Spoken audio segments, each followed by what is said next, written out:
Hello, music lovers. If you're like me, you've probably seen the advertisements for carbon fiber instruments. Well, my curiosity got the best of me, and this is the Klos carbon fiber F-style mandolin. Let's check it out.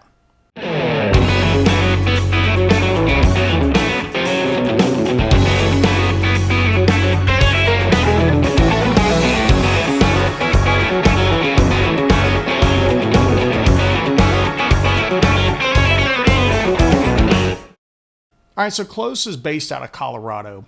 They got their start doing travel size instruments and travel size electrics. And then they slowly started integrating acoustics, and now they do 12 strings and ukuleles.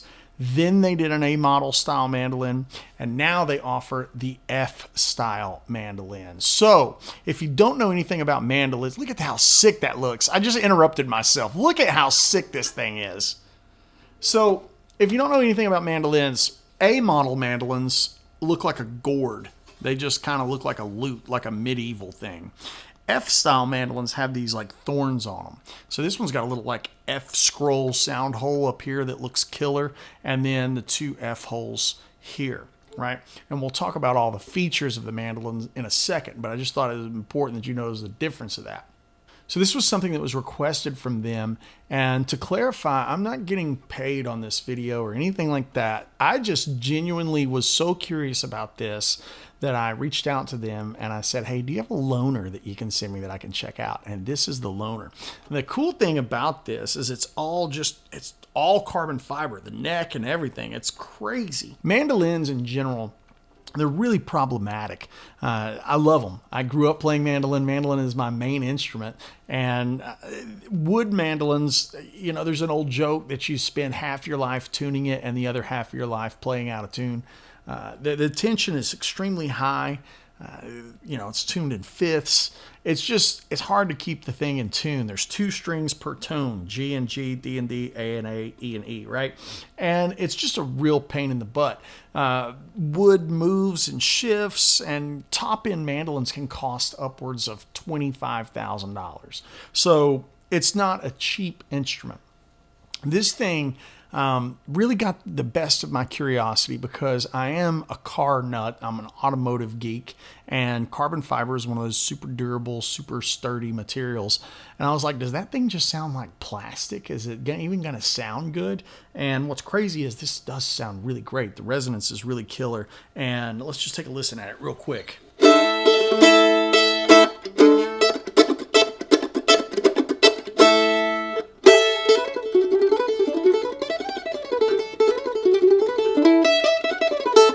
So obviously it sounds good. It sounds like a really great mandolin. And it sounds, and I mean this in the best way possible, it sounds real. You know, it doesn't sound like carbon fiber. The other thing is the price point is very attractive on this. Now, I don't know what the actual street price is going to be, but I think it's in the $300 to $3,500 range. That is like buying a nice electric instrument. Nice electric guitar. Mandolins are crazy expensive. So you probably go to Guitar Center and see a mandolin for $800. That's going to give you nothing but problems and headaches. Really, an entry-level mandolin, in my opinion, should cost you a couple of grand for an entry-level mandolin. And then they're going to go up from there to things like the Collings F models, which is what I also play. I've got one of those. That's about a $7,000 mandolin. And then there is the Flatbush mandolins, which are a little bit more. And then it goes Dudenbossel. And then it goes to the Lloyd Loar crazy vintage Gibsons that are hundreds of thousands of dollars. So to get in at a great price point is amazing. Now, for those of you that gig, or even some of you guys that tour, you know that keeping these things intonated is awful. It's a pain in the butt. There's no movement in the carbon fiber. So that's bonus number one for trying to keep your tuning stability. Number two bonus is it's got a pickup built right into it. It's a K&K style pickup, and they have their own little onboard preamp here. It's got a tuner.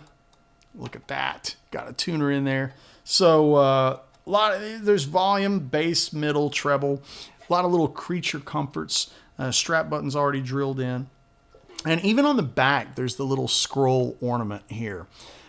overall, I'm blown away with this. I think this is really killer, and it's probably going to make its way on stage with me at some point. There are several options. You can get gold or chrome hardware over here, and that's just aesthetic decision depending on what you want. But in my show, when we do our instrumental stuff and I do the music that I make, and halfway through the show I always like to do a little bluegrass set, and I think this is going to be what's perfect. It's going to look good with my Suhr guitars. So I am definitely super interested in one of these. I've got to return this one. Again, this is not a paid sponsorship or anything like that. This was just me trying to pull some kind of hey, will you let me use it kind of thing? Can I try that out for a minute? So I was trying to pull the, you should let me do this card, whatever card that is. And luckily they did, and they let me try it out and play it. And I think it's killer. I've been making videos with it for Patreon and using it in live streams and things like that. I even recorded some stuff with it. I was doing some sessions and used it on some sessions. It's really great. Let me show you a couple of small details. I'm going to turn on this secondary camera right here.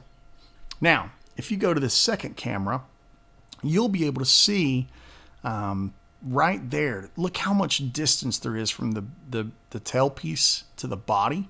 That's going to create more resonance, and you can see the pickup right there. Move my stupid hand. There we go. There's the pickup. Now the same thing is going to be in place at the neck. If you look at the neck joint, look at that. How much room there is from the neck to the body. That's just really great. Let me move. There you go. Kind of see there. So all of that's just going to create more resonance. Overall, that's the opinion that I have of the Klos mandolin. I think this is killer. I think you guys should check it out. I haven't had a chance to play their acoustics or their 12 strings or their ukuleles or any of their other instruments. This was just a total shot in the dark. I sent them a message on Instagram, and luckily they let me try it. Now, with that being said, Klos and I and Suhr have a small history together, because on the 10-year anniversary guitars, we reached out to them to do the carbon fiber for the pick guards. So I wasn't a complete stranger, but I don't think, they were expecting me to go, hey man, let me try that mandolin out. So, yeah, all in all, this is a pretty short video. You heard it in the intro. You heard me hit a couple of licks on it. I just wanted to let you guys see it and see how great it is and hear it. This is an incredible instrument. And for you guys that are, playing out on the weekends or touring, and you're not a traditional bluegrass diehard, gotta have a Gibson F style, this might be the ticket for you. So jump over to their website and check out the instruments, spelled Klos. So there you have it. We'll see you in the next one. All right, guys, if you enjoyed the episode and you want more mandolin content and you want some mandolin lessons, jump over to patreon.com/AndyWoodMusic. I have 6 years worth of content over there. There's hundreds of videos, there's Aspects patches, there's everything. If you just scroll that wall, it just goes forever. We also do a weekly live masterclass over there. That's held on Wednesday nights most of the time, unless I'm on tour. And that's going to be 4 of those a month. So patreon.com/AndyWoodMusic. All right, guys, if you're looking for tones, tabs, t-shirts, other words that start with T, and also vinyls and hats and CDs and all that good stuff, that's all going to be at andywoodmusic.com. That is the hub for all the things that you can snag, whether that be patches for your axe effects or backing tracks to the songs on my albums or transcriptions to those songs. All of that stuff is at andywoodmusic.com. Cheers, guys. See you in the next one.